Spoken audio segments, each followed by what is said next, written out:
Welcome into the DNVR Avalanche Podcast. We're finally here for an off-day show with Eric, AJ, and Rudo, and the Avs, kind of normal. The NHL, a whole lot of wild stuff going on. A whole lot of it. Regardless of what actually happened, Corey Perry's contract is getting terminated by the Chicago Blackhawks. So that's a thing. I mean, all I'm saying is the rumors out there are the most Corey Perry thing I've ever heard in my life. Yeah, and I think what we'll do on our show is just dance right through it. Yeah. Not knowing 100% what's what, whatever. My focus is mostly on what happens next for Corey Perry. I think what happens next for Connor Bedard is he probably just continues to play for the Blackhawks and he scores a bunch of goals, and this becomes one of those weird footnotes that 15 years from now we'll be like, do you remember that weird thing that happened with him at the beginning of his career with Corey Perry? Origin stories. Yeah, like this is how he becomes the Joker instead of the baby-faced 18-year-old. This is a villain origin story. Yep. 100%. True or not, he's going to be the villain because everybody hates Chicago. So yeah, it's true. Corey Perry, though. Contract gets terminated today. There's no way he gets picked up by anybody, right? Over, I would think. There's no, because in order for a team to do that, they have to take on all that money. Well, and they've got to, even if they term and wait for him and give him a new deal at mid-league minimum or whatever, they've got to have the goods on him because the NHLPA can come at them, and the only way that they have confidence that they're going to win that case is if they've got something. Yep. Got something definitive that says he violated this part of his contract, and we know that, and we can prove that. Yep. And if it gets around, if it actually gets around between teams and players and whatever he did, whatever happened, whatever he did, how does he go into another NHL locker room? It's got to be tough to think. Again, we don't know exactly what happened for sure. It's all speculation. Yeah. But for an NHL team to terminate a contract is usually something pretty serious went down. Yeah, you consider contract terminations are usually an egregious behavioral breach. Yep. Or a guy that wants to go play in Europe. That's it. Yep. I don't think Corey Perry is headed to like the Finnish league or something right now. Yep. So the only other option is a behavioral breach of contract here. Yeah. Wouldn't it be pretty tough for a team to take him on right now? Yeah, Eric, I'm super curious about your thoughts on that's this. what I'm saying. So you're going on waivers, which are different waivers because it's unconditional waivers, right? It's not the regular whoever. Kiviranta. I'm not saying. I'm just using a name that people would know. Has to clear waivers and 24 hours on waivers. No, this is a little different. This is unconditional waivers, and like we just said, it's behavior. Your behavior. Something happened. Yeah. But he does have to go to the process of going on waiver. I mean, I think anybody would be shocked if he gets picked up. I mean, not knowing really what's happened, right? I mean, no one really knows what's happened, right? I mean, so I mean, I think somewhere, somehow, this could be the end of it for him. I mean, that's realistically could really well be the end of it for him. I think it probably is. Yeah. I do have a question. That's why I'm raising my hand like a child. So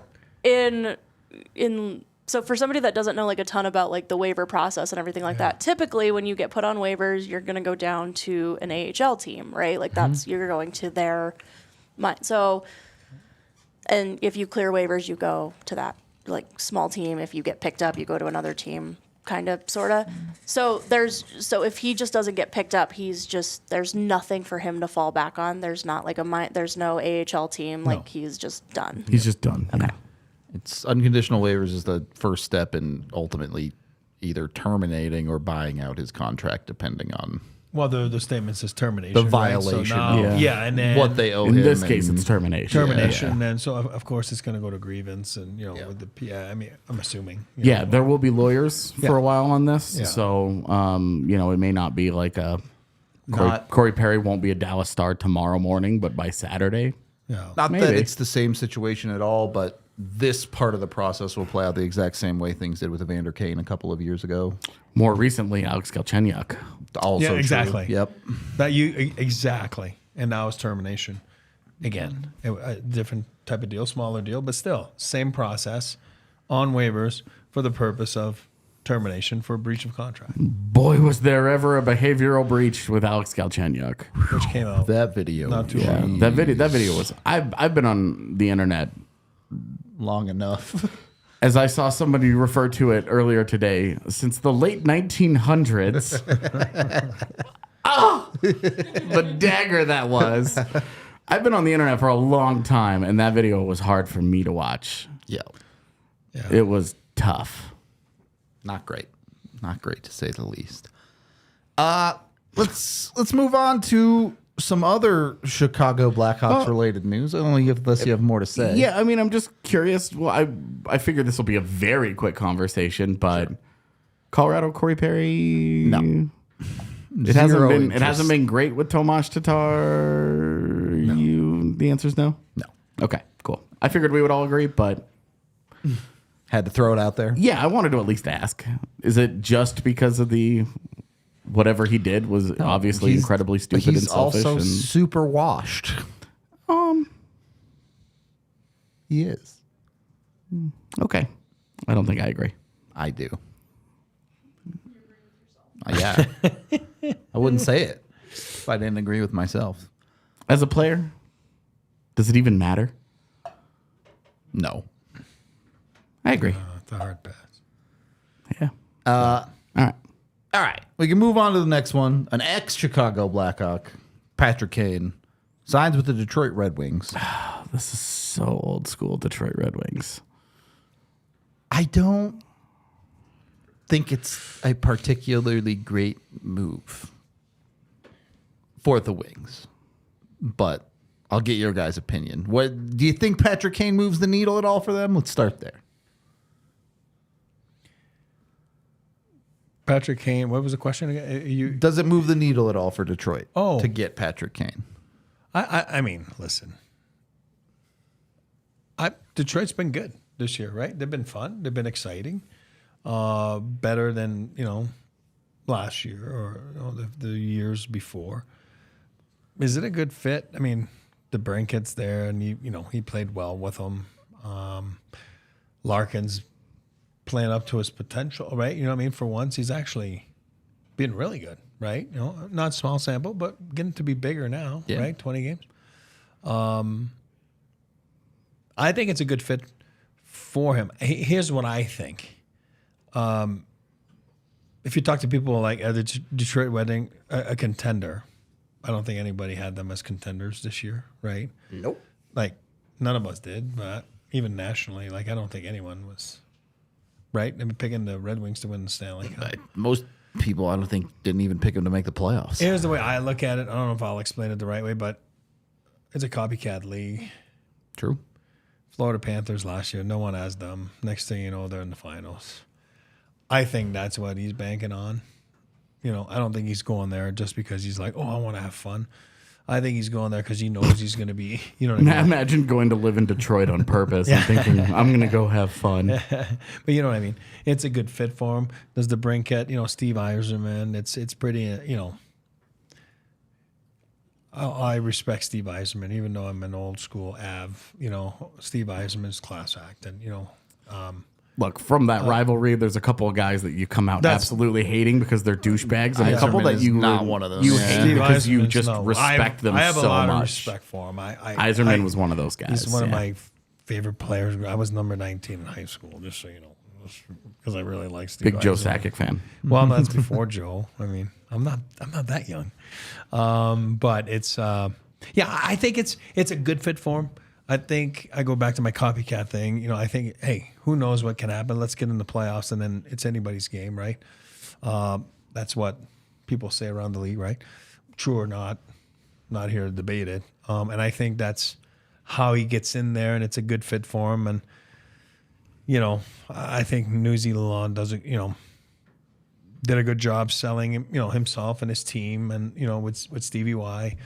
And it doesn't hurt that he really had great chemistry with DeBrincat, right? I mean, I think he really enjoyed playing with him, and so he's thinking, okay, who knows how this is going to be with my whatever it is that they did to his hip and hip resurfacing, whatever that means. Like, I'm not a doctor. But have no idea what it means either. But I was careful to say brutal, man. It just sounds different, right? Who knows how that's going to be? I mean, knock on wood, he's a good player. So, but I think he's just. I mean, is the goaltending there? I don't know. I don't think so. In my book, what I mean. But then he goes there and. Does he try to duplicate Florida from last year? That's where I think that's where he's looking at. We're having some good chemistry with guys that he's played with. I'm sure he has aspirations beyond this season as well. Yeah, exactly.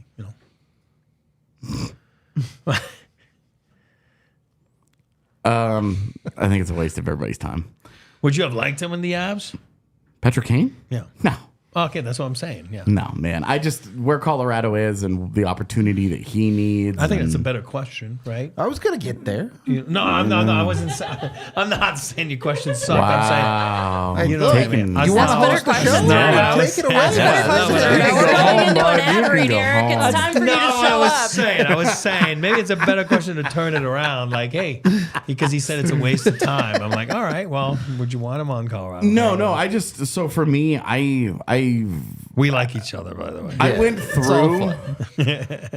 I went through Detroit's profile this morning because I was reading ESPN's grading of it, and it was just pissing me off because all of it was, Detroit is so good. Detroit is such a surprise team. Detroit. And I was like, okay. So I started a timer on my phone to see how long it would take me to just pull up some data to figure out, is Detroit for real? Are they kind of a fraud right now? It took me 10 minutes. 10 minutes is all it took me to go through and figure out that they are a bottom tier team in terms of driving offense. They're an okay team defensively. The quality of chances that they give up are bad on a consistent basis. The quality of chances that they generate are bad on a consistent basis. They're not good offensively. Their power play sucks. Their penalty kill is horrific. The only thing that is helping them is an 11% team shooting percentage.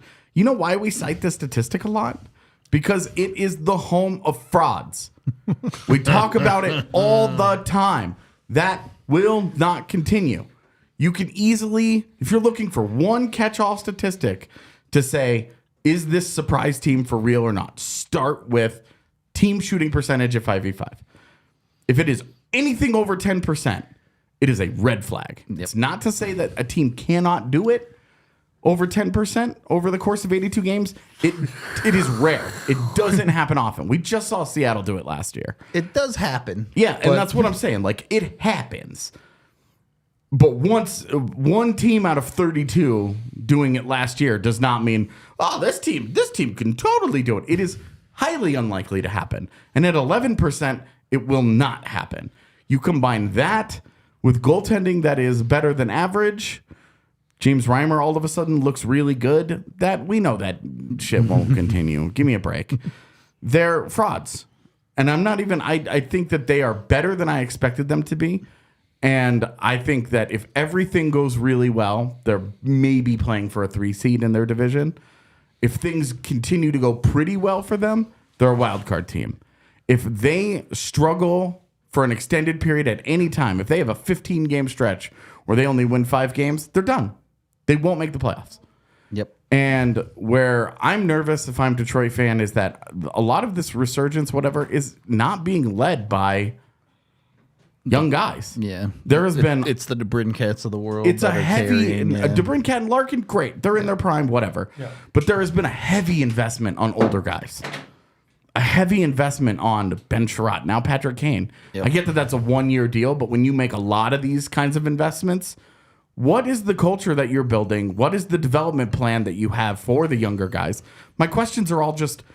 What are you doing at the NHL level? Because it's cool that we have two test cases here that are going in direct opposition of one another. You have Ottawa and you have Detroit. Ottawa has invested a ton of draft capital in young guys, offense, defense, whatever, and they've paid for goaltenders. And a lot of those young guys are in the NHL. And so it's younger guys. What are they doing, right? Like, how do they develop? We will sink or swim with our youth, with the decisions that we made on the draft floor, and with the results of our development. Detroit's not doing so much of that. There's a little bit of it, with the Mo Siders. They have a great... It's not enough, though. They have a Devon Taves level trade steal in Jake Wallman. Yep. But ultimately... And those two are surrounded by a bunch of old, failing defensemen on that blue line. You're looking at their defense and you're going... Mata's not cutting it, dude. Ole Mata, dude, and Shane Gostisbehere, Jeff Petrie. Like, you're looking at their defense going, what even is this? Yep. What's the plan here? The plan is to get to the postseason once, get the shit kicked out of them in round one, and then that builds their culture. I can understand it when you have a bunch of young guys that you're trying to give that taste to, like the Avalanche did back in the day, when it was McKinnon and Rantanen and Jost and Comfer and Landeskog. And that was like a whole core that they built around, that they gave that taste of the playoffs to, and was very formative for them. I think it's just not the case in Detroit. I think it is the case. I think this is the exact same misstep that mid-2010s Avs made by going out and getting guys like Francois Beauchemin. That's right. Who, you're trying to make the Brad playoffs, Stewart. but they haven't made anything quite that bad of a mistake as extending a guy before they've seen him play a game. But I think they're thinking they're out of the rebuild before they're out of the rebuild. Well, and maybe they're not, but I want to know, what are they building towards? Is getting rocked in the first round really the plan here? Yeah. Because when you look at Florida last year, because you say, I think they're hoping that everybody uses. I think with Florida, the lesson is not, oh, hey, look, if you just get in, anything can happen. Florida massively underachieved relative to their talent level. That's fair. All last season. The lesson is be better than your record, not worse. Exactly. And if Detroit is to overachieve, it's fair to ask, what's the ceiling? They're not winning playoff rounds. If they win a playoff round, it's because some Avs Kraken nonsense happened where the other team goes through a comical amount of things and they barely squeak it out, and then they lose in round two. Yeah. I'm fascinated by the Detroit Ottawa dichotomy here. The differences between two plans that are very, very, very different. And one organization that just fired its GM, and the other one that has its GM on a godlike pedestal. Where do they go over the next couple of years? Who's better? Which organization do you trust more? It's definitely Detroit. But are they really in a better position to compete over the next 5 years? Whoa. Yeah, that fan sounds like a car engine. That is wild. Yeah. That fan is the sound of Detroit signing Patrick Kane. Yeah, and so all of this goes back to Patrick Kane for me, because why? That's where I'm at with it, too. Do we know for sure that Patrick Kane is any good or bad at all? We just don't. The effects of his injury were so obvious last year when he was terrible at the end of the year with the Rangers. He just was. But the effect of that surgery, we don't know. Now, there's a little bit of a track record. I think there were 5 people that have had this surgery over the last decade. None of them were meaningful NHL players again. None of them ever came back and were impact guys in the NHL. None of them were as good as Patrick Kane either. And that's also fair. There are some pretty good guys on that list, including Nick Backstrom. Yeah. And Nick Backstrom this year just said, I can't do it. That doesn't mean that will be the case for him. And what I will say on this point is this year, certainly Detroit has the cap space to just throw at a problem like this. And they have the opening on their roster to just say, this doesn't hurt us in any way. So I get it from all of those standpoints. From his standpoint, I don't get it. He could have gone to Florida and played alongside Sasha Barkov. He could have gone to Buffalo and played in a loaded forward core. All of these would have given him really good opportunity while also giving him, with Buffalo, it's arguably a more competitive environment. We'll see how they go when Tage comes back. But certainly in Florida, you're looking at it going, that's a good hockey team. He could have gone. He could have played on a top line on a good hockey team. Yep. And instead, he's going to go and play on a top line-ish on Detroit. Middling hockey team. Yeah. I don't know. It's just a strange, and for a guy that was like, oh, I would prefer to stay out east because of travel reasons or whatever. Detroit has one of the harder eastern travels involved. Yep. So it's not even that much of a benefit there. Yeah, I don't really follow it. It's not what I would have done if I was him, but I'm sure he has his reasons, whatever those might be. Yeah, and I guess I'm just, for me, I'm just the upside for the player, the upside for the team, fine, whatever. The upside for the player, Yeah. And I get it from Detroit from the standpoint of, we have the money, we have the space, whatever, let's do it. But it also doesn't solve any of the problems that they have. Yeah, and it doesn't raise their ceiling as a hockey team so much that you say this definitely gets them out of round one. Agree. And look, if you get prime Patrick Kane, maybe. Unless that dude can learn how to play goalie really quick. Even that, if you get prime Patrick Kane, you have a giant steal at $2.75 million. He's going to score 100 points, and you're like, oh my god, oh my god, oh my god, and then he leaves in free agency. And gets a bag somewhere else. Yeah, and you've accomplished what as a franchise? Nothing. So, one more point about staying back east, like you were saying. That was Ray Bourque back then, one of his main things. He wanted to stay back east. And then, whoop, the Avalanche came in. He was going to Detroit or Philly. And he didn't want to go in the west. Turned out pretty good. He ended up staying east of California. Yeah, it turned out pretty good. Nailed it. It's true. He Nailed was it. east of California. It was about as good as it got. On that note, we are brought to you by Bet365. You can join up with Bet365 with the code DNVR365 to get a bunch of amazing boosts. Go check them out. Sign up today. You can get the 30% parlay boosts over with NHL games, a ton of other boosted bets all over the place. Made a little bit of extra money after my good bet on the Avs. Yeah. Went in and bet on some Counter-Strike, made some money on that. You walked into the house last night and did the money manzo. Oh, yeah, definitely. I can see Mrs. Rudo being a big fan of that, being like, great, I know what that means. Paid for, we're building a new office, paid for her desk in her office for her new job. So, Dude, what kind of desk? That's a lot of money for a desk. It was an expensive desk. I'm not going to lie. I mean, splash the cash, brother. You earned it. When it hits, it hits. Go hit yours over with Bet365 where they keep sports never ordinary. Use that DNVR365 code and maybe join in on the DNVR bet. We get our own custom bet over there that Dre sets up for us, and he's pretty good at the whole betting thing. So ride along with us with that one. Of course, when you join Bet365, you must be 21 or older, physically located in Colorado. And if you or someone you know has a gambling problem, call 1-800-GAMBLER today. We're also brought to you by Shady Rays. Might have to get myself another pair of Shady Rays with this extra cash. You can get 2 pairs or more with the DNVR code and get 50% off your entire order. Given 5 stars by over 250,000 people. So they make a good product over there. And with all of the different selections and choices, the best part is in the first 30 days, if you don't like them, you lose them or break them, they'll replace them entirely for free. So go check them out. Go get a pair of shades. You'll enjoy them, and you'll want to keep them forever. That's how it works with Shady Rays. ShadyRays.com to get yours today. Mine are in my car.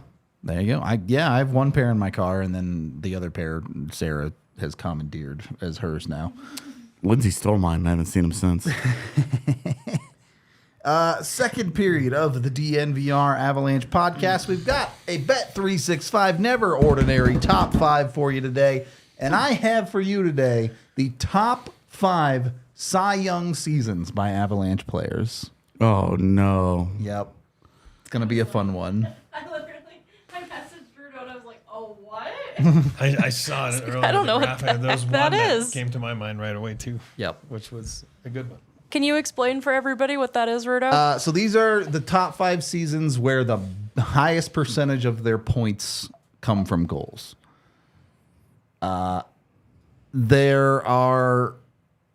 no, there's a good number of them. A couple of them are pretty recent, actually, starting with number 5, I believe, with Rene Bourque in 16-17.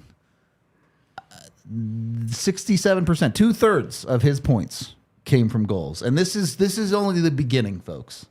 These numbers are going to go up a lot as AJ is face palming over there. Why would you make me relive this horror?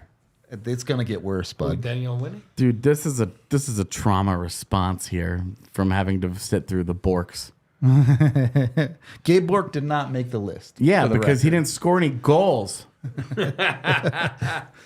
You don't like French guys, that's why. Yeah, that's it. It wasn't that they were horrific on the worst Avs team ever. No. I'm saying Gabriel Bourque's French. Rene Bourque's American. He's not French. It's So interesting bad, dude. that one comes from the 16-17 season. Just throwing that one out there. Number 4 is the one I think everyone expected on this list, and Eric Svatos. 70% of his goals in 07-08.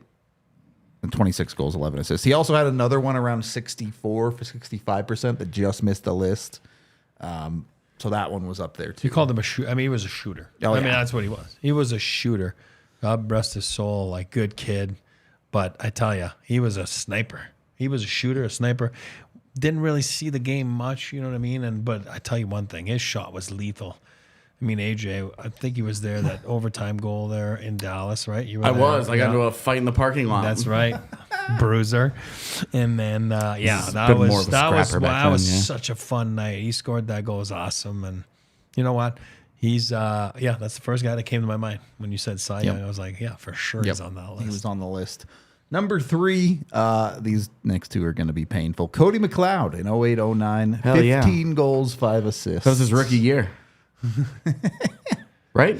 Yeah, I think so. He did not score 15 goals twice. I refuse to believe this. I remember it because a lot of those goals are just him going to the net and pucks just hitting him. Joel Quenneville loved it. I mean, he came in with no contract. He was just on an ECHL contract. Bruised his way to a American League contract out of training camp, and then bruised his way to an NHL contract. And Cody was a warrior, man. I'll tell you one thing. He was fun to watch. In the locker room, he used to mess with me during my interviews. He would ball up his tape when I was talking to other players, and he would just throw his tape at the players that I was talking to get them to stop talking. And then when I wouldn't talk to him, he'd be like, "What, AJ, you're not going to interview me?" And I was like, "Do something so I can have an excuse to." And Marc-Andre Kalish did the whole it was so stupid. But Cody McLeod was a lot of fun in the locker room. I really liked his presence. He and Nick Holden were probably my 2 favorite, just personalities in the room. Do you get bonus points for the Cy Young if you have a boatload of fights the same year too? Yes. Okay. that counts for extra. Yeah, it's like having a Cy Young season but giving up a ton of home runs. He either strikes you out or it's a dinger. Exactly. like what Blake Snell just did. That's exactly it. Yes. There are 2, 1.5 that are higher than that one. Number 2, P.E. Belmar. 9 goals, 2 assists in 2020-2021. Never would have gotten to this. For an 81% goals production rank. A couple of other ones that just missed the list. Brandon Saad had around a 64% goals only rating for his time here. And then a hilarious playoff where he had 7 goals. Yeah, where it just couldn't not score. Yeah. I forget who else it was because they didn't quite make the list. But, of course, number 1, and this one is incomplete. But at the moment, Ryjo rocking a 90% goals The whole thing with Ryan, this is so funny to me because like when the Avs got him, it was like he's not going to score a lot. He's going to facilitate. Yeah, he's a playmaker. He likes to pass. He hasn't scored a lot of goals in the last handful of years. The 1 year we had 26 goals. He shot like lights out, and it was ridiculous. And now you look at him. He had 12 goals last year. Yep. He's at 9 right now. Okay, hockey's so dumb. It's a funny sport like that sometimes. All right. Not allowed to say Joe Sakic. Best shooter you played with. Man. If you say Wayne, I disagree. A terrible shot. Love him. Terrible shot. Best Take shooter. that, Gretzky. No. All-time leader in goals. Yeah, that's right. I know. It's amazing. But that's why he was so good. He was so much better than everybody else. I've never seen anything like that.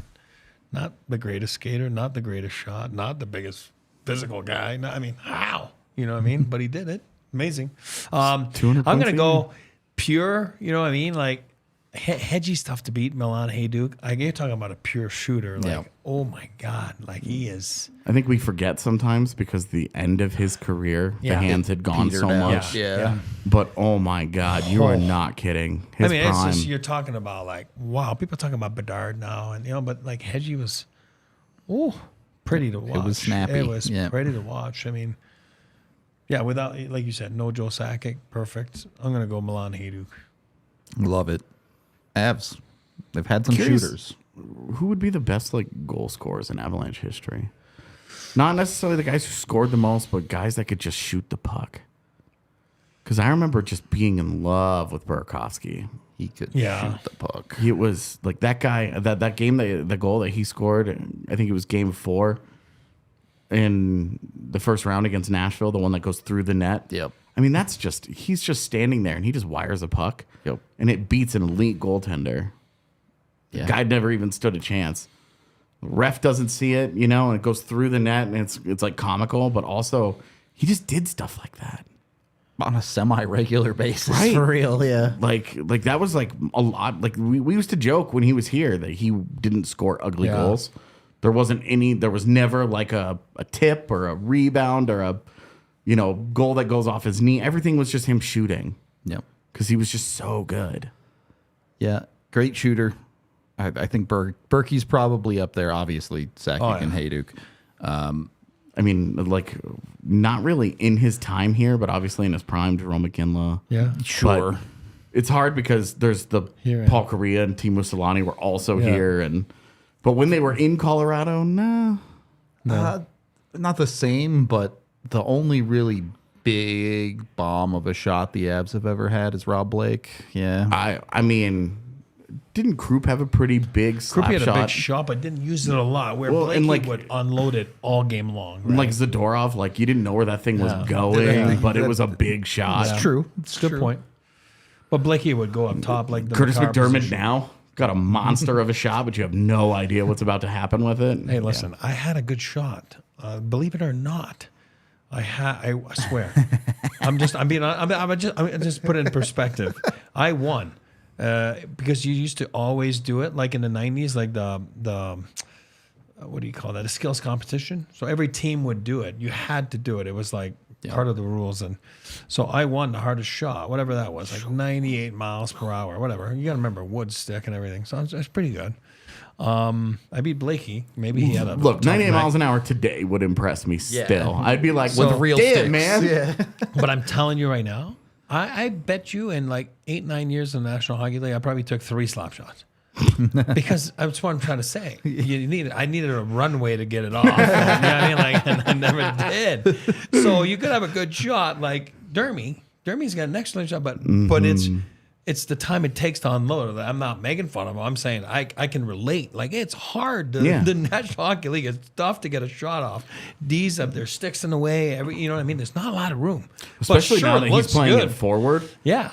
Like when he was at least on the blue line, he occasionally he would have a runway. One up. Yeah. And this is one of those things about difference between AHL and NHL, because I remember you and I both were familiar with McDermott as an AHL player, and he was good. Yep. And one of the things that made him as dangerous as he was that he had quite a shot in the AHL.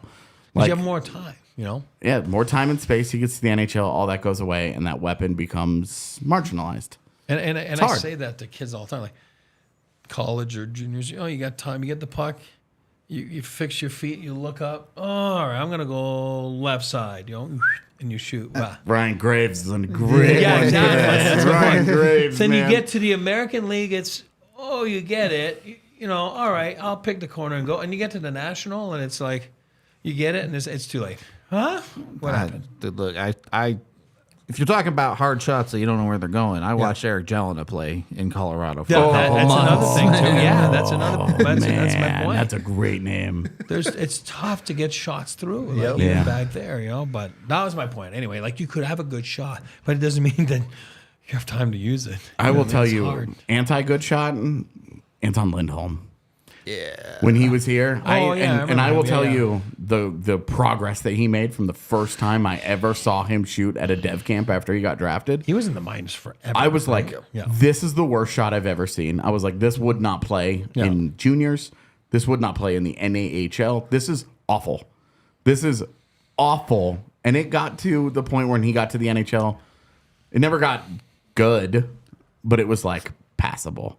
So good on him for working on it, but when he got into dev camp, holy smokes. Product of work, though. Chad has realized we've kind of skipped over current Avs a little bit. Obviously, Miko, unbelievable shooter. God, yes. I mean, come on. The best. Right? You score 55, whatever it was, and you know how to shoot. And the thing with Miko is he's got the slapper, he's got the wrist shot, he's got the backhand. He's got it all. Yeah. And when you're, Eric always talks about the angle of the blade, and that's what goalies read and whatever. You have no idea what that guy's going to do. Yep. He's completely crazy. Far side, near side, bank it off your head. Exactly. Because when he gets behind the net, he has more than one intentional bank goal from behind the net. Yep. The guy he just has the creativity. That little chip thing that he does that we hate so much, nobody else in the NHL does that shit. It's true. He's the only guy out there trying to use a pitching wedge to score goals. Because you don't know where it's going, and that's what I'm saying. He's so good. You're right, and go back to Hedgie. It's the same thing. Like Max, my oldest, he's a goalie, and in the summertime, he goes on the ice. He goes, "I can't stop this. Hey, dude, I can't. You don't know where it's going, and it's amazing because it's just the way they release it. It's just like I can't. I don't know where it's going, and it's like, and it's so frustrating for a goalie. You know what I mean? And that's what Miko has. That would be very close to Hedgie back then or something. But like go back to Joe. Joe was just like that powerful wrist shot. You know what I mean? Like you knew it was going 5-hole or top glove. Just and blow it by you. Just blows by you. I like the love and chat for Brad Hunt because that thing is a BB. He does have a bomb. He's got a bomb. It is a that thing, and what he has, it's maybe not as big on its own, but it's very accurate. Yep. And somebody said Frick or Martin Frick. Yeah. Listen, you watch warm up like anywhere you are in the game, and you're like, "Whoa, what is that? Who shot that?" You know what I mean? Like, the AHL All-Star game a couple years ago was 109. Yeah, that's amazing. When you're pushing 110. What? Oh yeah, it's he's got a bomb. What? I mean, Zdeno Chara is looking at 109 going, all right, that's pretty good, man. You're now drifting into like tennis serve speeds at that point. Like Roenick or whatever. Yeah, like Roenick. low tennis. No Andy Roddick, but women's tennis. Yeah. I wasn't going to go there. A Roenick or whatever, like the guy in Yeah. Vancouver last 2 weeks ago, whatever he shot. Like it was, I mean, my God. Oh, that thing was... It was like 108. Yeah. You can't even see That it thing on the was a replay. You're heater. like, whoa, puck's in the net. I saw Chad talking about Makar too. For my money, in my lifetime that I can remember, the best wrist shot of any defenseman I've ever watched. His one-timer's fine. I don't think it's anything particularly special. But Makar's walk-in wrist shot is ridiculous. Well, his legs move and his blade moves. So again, go back to you don't know where it's going. That's why goalies get full because they're following him go. When he dances across and then all of a sudden the blade's looking the other way. Then it's hard to do. It's hard to bring your hips that way and shoot that way. I mean, it's hard to do. Yeah, this is where I think Makar's shot is as good as it is because I don't think the shot itself is much of anything. Deception. Yeah. But yeah, it's that he shoots while he's moving. He shoots when he's going in different directions. He's like the Miko of movement when he shoots because he could be doing anything at any time. He could be standing still and he could put it where he wants. Like his accuracy with it is really good. That's it. And I think that's where, because you look at the other two really good goal-scoring defensemen. I'm not counting Brent Burns. He's a forward. I mean, like I agree with that. True defensemen. Erik Karlsson and Mike Green. Yeah. That's big slap shots. Like those were really accurate slap shots. Shea Weber, big slap shot. Roman Josi, big slap shot. What Cale Makar does is completely different from those guys because it's just the way that he moves around the ice and then just fires off pucks in a goalie. You're like, how many times has Cale Makar scored a goal where you see a goalie will like twitch because he sees it at the last second and whatever body part it's closest to just shit. I think the thing I would add to that on Makar that also comes from that movement, I don't know if there's anybody in the league better at creating a shooting lane than Cale at the blue line. 100%. Oh, dude, the way that the Allen Iverson crossover stuff that I've been talking about for years here, and is like a feature on our pod. The way that he creates space in general, it's unparalleled. Just ridiculous. Teams try to defend him in traditional ways because how do you not? Like you don't have a defensive game plan for, hey, here's this freak. Because if you try and defend him in a weird way, he'll just do something traditional and beat you. And you're beat. And then you're like, this looked really dumb. What were we doing? Like I posted that screenshot of the Canucks PK where they all three were really far up high. Yeah. And it's the easiest pass from Mikko to Nichushkin in front of the net because Philip Hronek's like, shit, what do I do here? Yeah, like you try to defend a freak like that. It's tough out here. Beat you in traditional ways. It's freak. I like it. Well, goal scorers are normally the hero. So if you want to get yourself some hero bread, go over to hero.co today. Use code DNVR to save 10% on your order. Hero Bread, a fantastic ultra low carb option. It's got a bunch of protein in it. It's got no grams of sugar per serving. It's great for whatever dietary needs you might have when it comes to that. I know a ton of people on keto love it. They usually can't eat bread at all. Hero is an option for them. You can get it over at hero.co or you can go over to Amazon, but go to hero.co, use the DNVR code, and get 10% off your order. They also have more than just bread if you want like hot dog buns or tortillas or whatever it is you might want. They have you covered over at Hero Bread. So go check them out today. Use that DNVR code. Get 10% off at hero.co. And then head to Breckenridge Distillery. Get yourself some award-winning whiskey. You can get in with them. Also, they have a bunch of other alcohols, too, a vodka that, the Broncos are actually kind of decent. So you still have a couple of days to get in with the hashtag Broncos Bourbon on Instagram with your favorite picture of the Broncos. They're giving away sweet tickets to the New Year's Eve game. Make sure you get your hashtag and picture in by December 1st to be entered for your chance to win. And then you can go over to BreckenridgeDistillery.com to vote on the winners and get your alcohol. They have online delivery, all sorts of amazing stuff at BreckenridgeDistillery.com. So go check them out today. Get in on it. Lots of news today. We kind of started talking about it tangentially in period 2, but period 3 of the DNVR Avalanche podcast. We went down the nostalgia farm. Yeah. I already know we're going to forget somebody, and there's already going to be a comment like, this guy. How could you forget this guy? And I just want to tell whoever that person is and whatever guy we forgot, you're right. Lots of good guys. Are you guys satisfied with the first quarter of the season for the Colorado Avalanche? I am. 7-3, 2 games. I mean, again, if you break it down that way, there's always ways to improve. There's always ways to get better, and that's what management do. That's what coaches do. That's what players do individually. There's some dips. There's always peaks and valleys in a season. So far, it's been no different in those 20 games. There's been a few dips. There's been a few. But if you're even keel about it, which I do believe the coaching staff has been, except that one time where he wasn't too pleased, and I think you let it be known. And the response has been great since, right? I mean, if you go back at it, forget about that period. Sorry, that last minute, you're talking about an 8-0 run right now. So, yeah. I mean, somehow it's been good.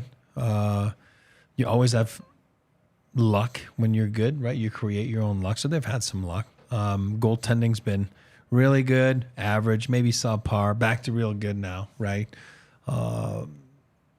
Usual peaks and valleys on there. Back end has been same thing, really strong. And again, you got one of the best players in the world, Makar. So right there, you're going to be good with 25 minutes a night that you're controlling the game. I mean, and then took some guys some time, so to gel, to figure out their rules. And the top end guys have been really good at times. Again, like the rest have been, non-existent for a few, and then, average for a couple. So, I mean, the question is, am I satisfied? I would say, yeah, if I'm a coach or I'm a manager for the Avalanche or a fan or us, I would say, yeah, I mean, mission accomplished so far.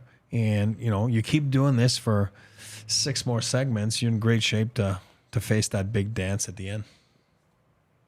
AJ?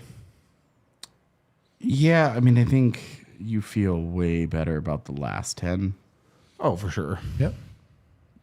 Starting 6-0 was great, but then you had the downtrend. Yeah, like you start 6-0, you get shut out twice in a row, you get blown out by Vegas and St. Louis. You're like, what the hell, man? Like, it was just not good. Yeah. Yep. But I think the thing that you feel so good about, it's not just 7-3. Sure. But it's that there are such obvious areas for improvement for a team that's 14-6. That's it. Yeah. 15-6 now. Yeah, sorry. Jeez. That comes at you fast. Last night's game just didn't happen in my brain. You look at your 15-6. Yeah. You're 1 point out of the NHL lead. Yep. The league lead, not the conference, whatever. With some teams that started the season like 9-0. Exactly. You weathered a real storm. Losing 5 of 7. That's a real thing. Yep. Shut out 3 out of 4. I mean, Right. Like, that's a real thing. And when we were talking about, the numbers will normalize, they're unlucky right now. You're a 967. There's a reason that we talk about this stuff. Where are they now? 999. They've completely evened out.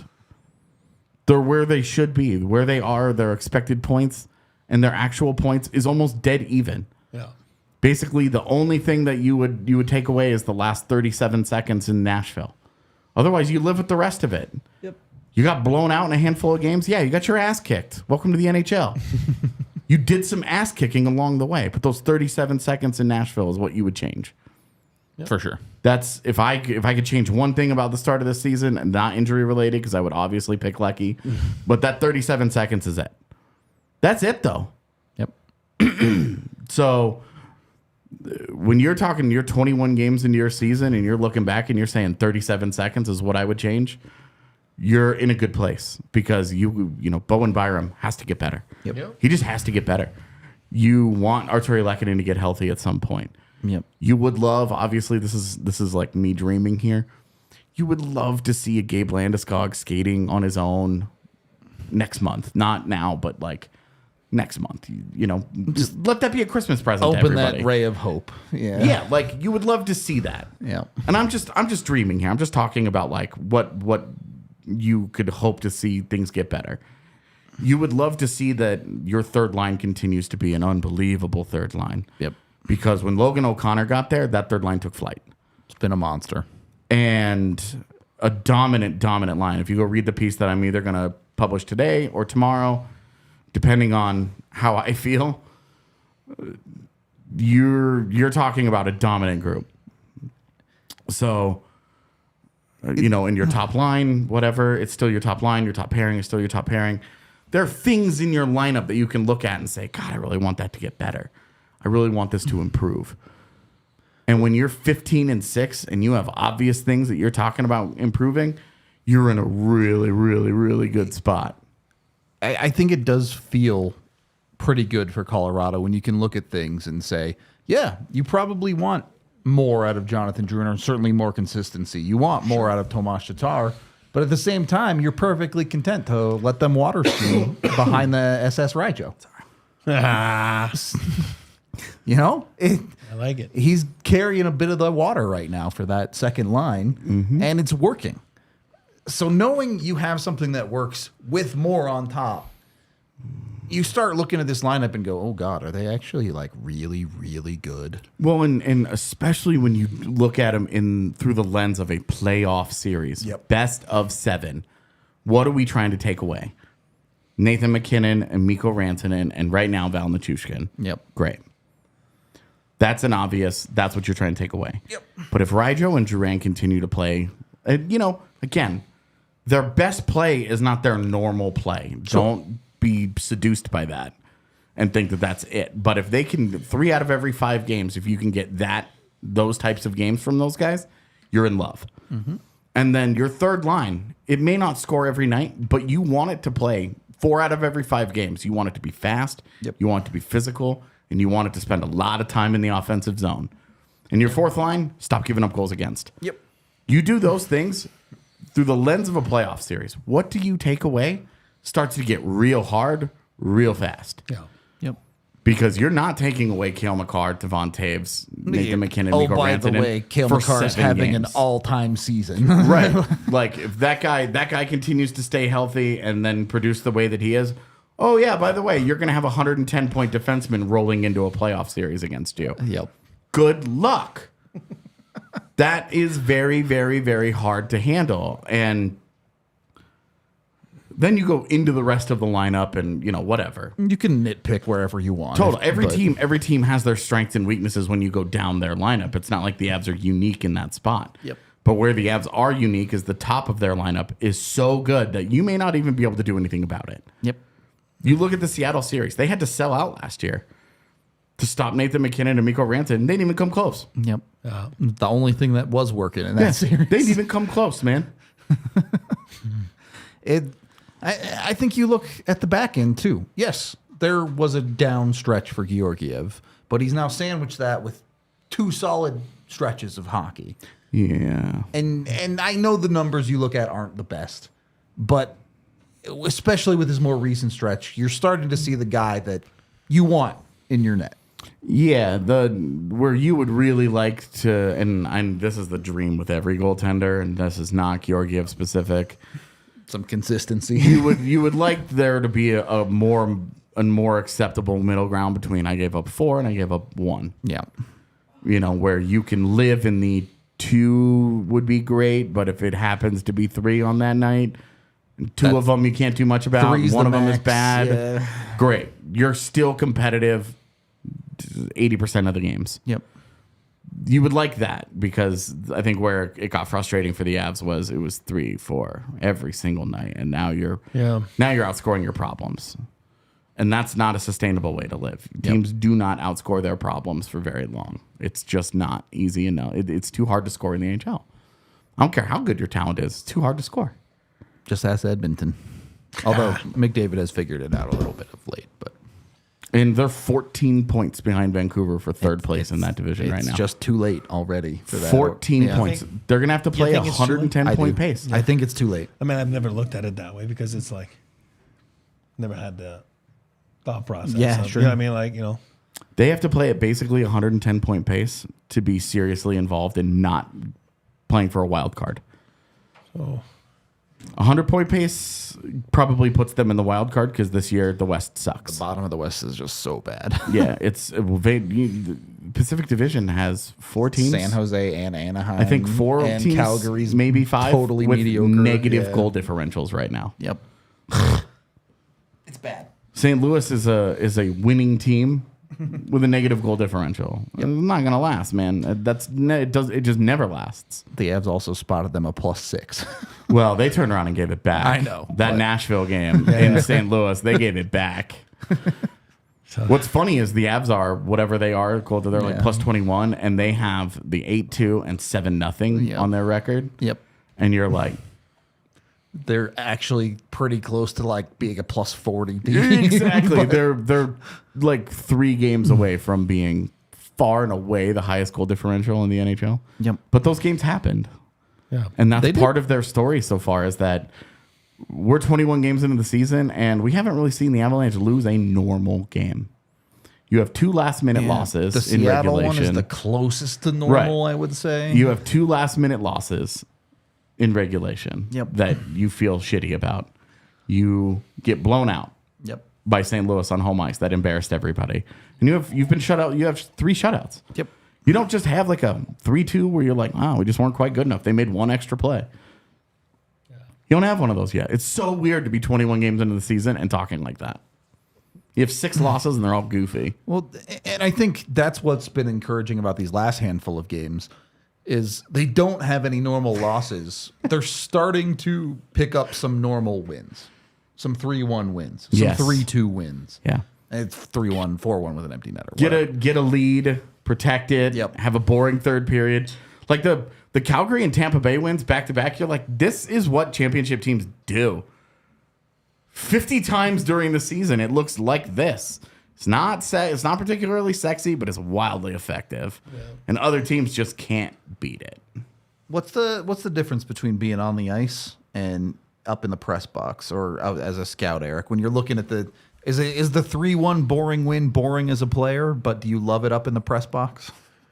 I think management, you just love any wins, right? Anyway, you'll take it. All right. Coaches don't nitpick at the way you want, right? Because they're coaches. They're so meticulous. They're so particular about certain things, and the video is a big How many times have we heard Bednar say this year? Yeah, we won, but I think there's a lot of things we can do better. But that's what I'm saying. They watch it over and over. Those guys work hard. I mean, they watch it and they rewatch it, and then they'll rewatch it. And it's like, are you sure? And then you look at them, you're like, no, I saw it live. I'm fine. I mean, I don't need to read. I know AJ lost his man, and but let me show you AJ lose his man. That's what coaches do, right? It's like, but you're like, the player's like, I got it. I know AJ lost his man, and then as a player, I think it's the easiest thing to do because I think you can have an outcome. I mean, you can direct the outcome of it because you're going on the ice, or you have a factor in it, you know what I mean? Because you can do something about it.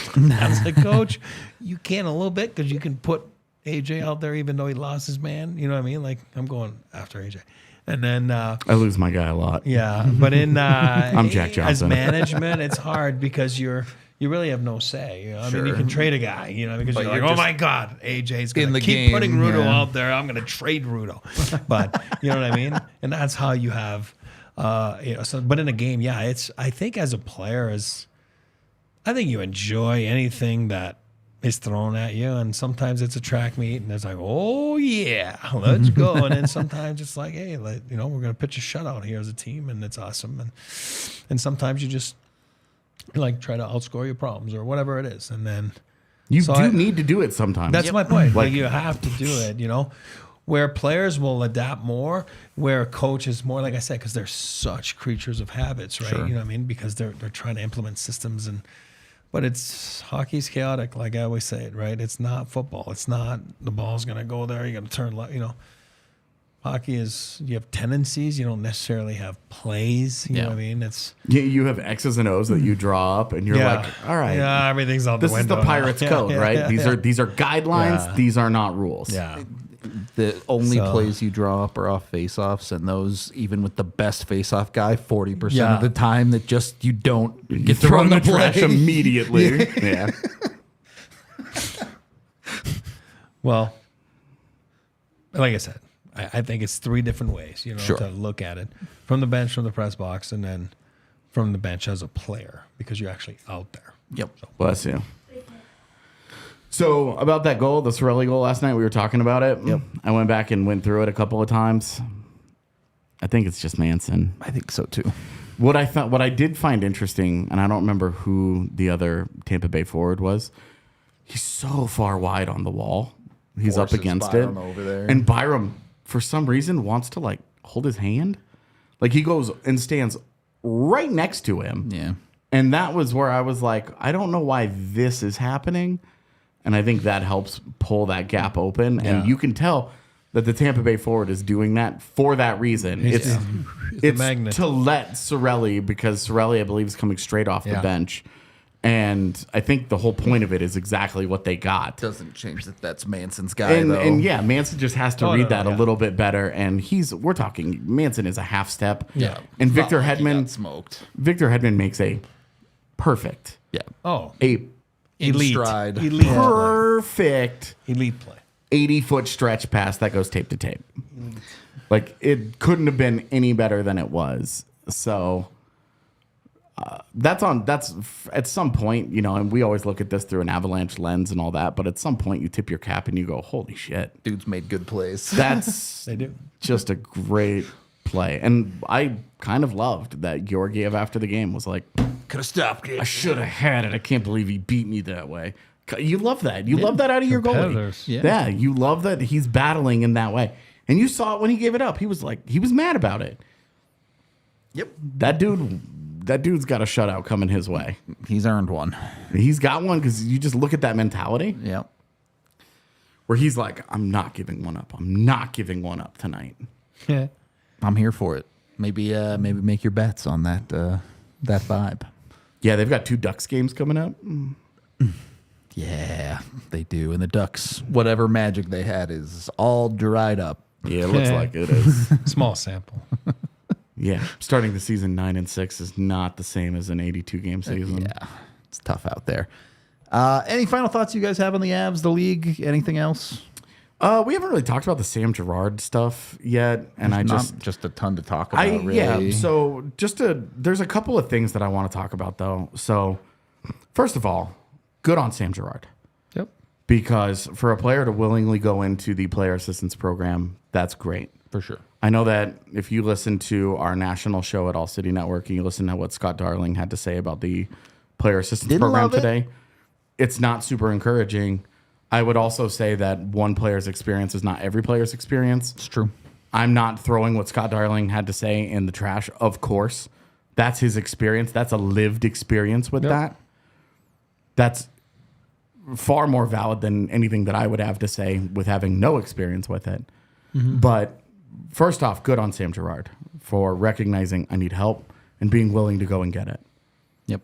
That's a huge thing. That's a huge thing, and it's hard to do. It's hard to ask for help sometimes, especially in the world of pro sports where any kind of fault is viewed as weakness. Yep. And soft league and soft player and blah, blah, blah, blah, blah. Really, really says a lot about his character that he said, I need help. Mm-hmm. So I want to give him all the love from us, all the, wishing him the best in his recovery and however long it takes. I don't care if we don't see Sam Girard again this year. I hope we do. Yeah. But take care of yourself first. Absolutely. Yeah, but do not come back to the NHL until you are good and ready for the challenge of the NHL again. We saw it. We saw a little bit of this with Jonathan Duran when he was in Montreal. Mm-hmm. Sometimes you just need to step away and you need to ask for help. You need to try and get better. It's an important thing. So that's great. Yeah. I saw there were some responses of why would the NHLPA publicize this? They didn't. It is important, very important to note that part of the player assistance program is that they don't publish information about players. It is completely anonymous unless players want to talk about going into it. Which Sam was very open about. Yeah, so Girard going in and deciding that he needed to go that route, and then it being published the way that it was Girard's choice. Yeah. That's Sam Girard. Or you're forced into it, right? I mean, that does happen a lot of instances. Yeah, and that's like... But you never hear about it. That's what I'm saying. It's not right. The guys, it's not, the guys that get know. forced into it have you don't know where multiple negative tests and... Yep. Like they failed drug tests along the way. Yep. As far as we know, that is not the case here. That Girard decided to go into it voluntarily, and voluntarily chose to have that information made public. And just as a counterpoint to kind of what Scott Darling was saying today, there are plenty of instances of successful stories coming out of the program, including guys who had been dealing with alcohol stuff, like Dylan Larkin, like Bobby Ryan. Yeah. So it's there's a good track record there. I'll put it that way. Yeah, and we don't know. We also don't know. Those are the ones we know about, right? That's true. We have no idea how many cases are successful or not successful over the years. So we don't really know. All we know is that this is where Girard is at this point in his career, and we wish all the best for him. And from a hockey standpoint, you can certainly see the impact of his absence already. with Bowen Byram having to step into some of those minutes, has badly struggled to do so. Yep. And I think that shines a big, bright light on Sam Girard's value to this team as just a steady, reliable guy that he has his strengths and weaknesses. Mm-hmm. And if all you focus is on his weaknesses, you're going to think he sucks. If all you focus is on his strengths, you're going to think he's better than he is. Somewhere in the middle. Yeah, the reality is that he is both of those things, and that he's a solid second pairing defenseman, and is very, with the way that the Avalanche play, is very valuable to them in particular. And, you know, I'm just selfishly, I love watching him play. I hope that he gets the treatment that he needs and ends up feeling comfortable coming back to the NHL sooner than later. Because I like watching him play, but more than anything, I want him to be good. I want him to be okay. I got a soft spot for him, not only because, you know, French. He's a Quebecer like myself, and we make fun of it all the time, but it's true, and it's Y'all tough. stick together. Yeah, listen, there's a language barrier. I have a soft spot for him. Great kid, great player. You can tell he's not there now. You can see there is a void there. I'm a big fan. Always been, always will be. Is he perfect? Like you said, no. Nobody is. But I think this is good for him. A little bit of a reset button. Take your time. It doesn't matter. There's no timetable on this. And, you know, if you're ready in a few weeks, then great. If you're ready in 2 months, great. You know what I mean? Like, this team misses him. They will take him with open arms. He's a well-liked teammate, really well-liked teammate. It's a great kid. Hey, listen, there's way beyond hockey. And on a side note, people think like, yeah, it's about the money and everything. Put that aside. Like, it's a stressful job, and there's a lot of anxiety and nerves and that go in with this day in and day out, and that's why it's so hard to have longevity in the National Hockey League. So good on him, but he'll come back stronger. And like I said, he's going to be back with open arms and happy teammates, and and he'll be ready for up to the task and be better suited to take on the vigorous schedule of the National Hockey League. I think this is kind of another ace in the hole for the Avs. And again, there's no timeline for someone like Sammy. You don't know when he'll be back for sure. Yeah. But if you pencil him in to be back by the end of the season, Arturi Lehkonen I was just going to make this point. In weeks to months, maybe you're thinking, you know what, maybe Landeskog could sneak in for the playoffs or something like that. Then you have Nikolai Kovalenko too, and all of a sudden the Avs have a cavalcade of dudes that make them better. And that none of that accounts for whatever they decide to do at the trade deadline. Yep, it could be a pretty good team. This is a team right now. When you mention that, they are on a 117 point pace, which would be the second best Avalanche team in history, I believe. Maybe a point behind the 0-1 team. I actually don't remember fully, but either way, it would be a top 3. 14, 118, I forget. Yeah, maybe that's the one I'm thinking. Anyway, it would be one of the top 3, top 4. It would be one of the top. God, we've been spoiled. Yeah, it would be a top Avalanche team to have 117 points and then to add talent like that. Granted, I don't think that I'm not crazy enough to believe that they're going to continue other 117 point will pace happen also without Sam Girard and Arturi Lehkonen over the next 60 games. I don't think that would happen. But if you were to add those guys to this lineup, I mean, also you want to talk about the what I think is an obvious impact of missing him, the third period turtles. Yep. What is one thing that Sam Girard does really, really well? Pucks go good direction. Gets pucks out of his own zone with efficiency. Yep. That's right. When you're turtling and another team is pressing and they're doing whatever, Josh Manson's not going to be as good at that. That's just not his skill set. At this point in his career, Bowen Byram is not great at that yet. We all believe that he can get there. He's got the skills to do it, but he's not there yet.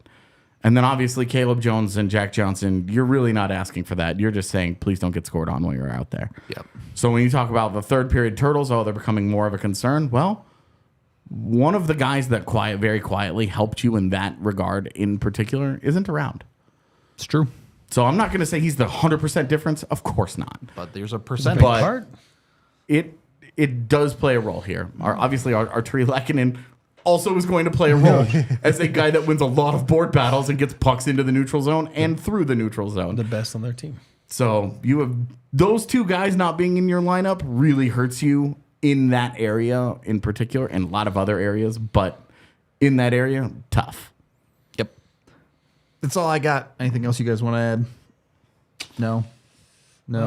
Tomorrow, another day off for them, right? I mean, traveling. A day off for us, too. Oh, so for us, but then it's a 3 and 4 again, right? Yep. For them. I mean, I talk about it, but they seem to thrive in those 3 and 4s. It's amazing last year and this year. They've been those so back-to-back. good on back-to-backs. They just went 4-0 and a 4-6. Yep. Yeah. Do they even need 2 days off? Just let them roll. Do you want them to give them 2 days off? Are they better? Here's what I'll tell you.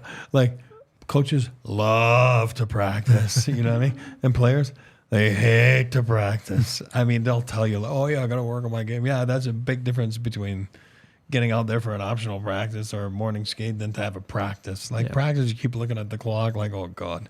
Oh, God. Like, you know what I mean? Because it's hard. Like, it's just a grind. The National Hockey League's a grind.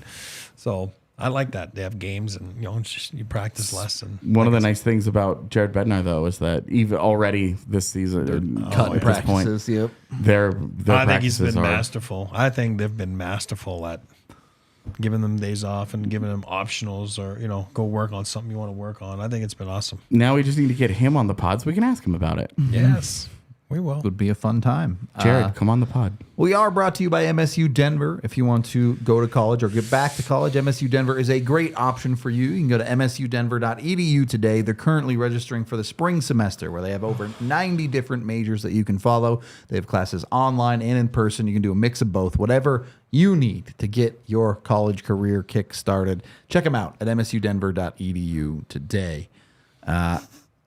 It's hard not to feel good about this team right now.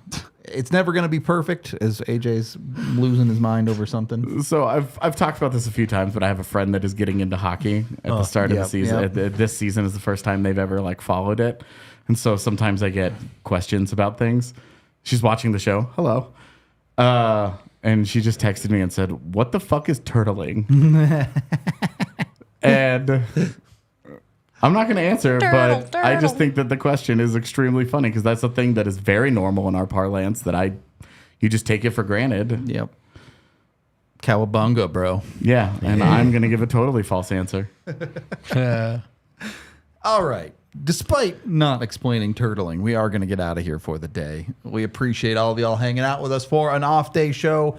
We're back Thursday, for the Avs game. We're off Wednesday, but we'll see you for the game. We appreciate y'all. Like and subscribe. That helps us out a ton. Oh, one more thing. Takeover, December 9th. Party bus, come vibe with us if you're local. Yes. This first one of the year also, if you come on the party bus with the takeover with us, you get a $25 Snarf's gift card just for coming with us. So you get great sandwiches too. You might as well jump on it.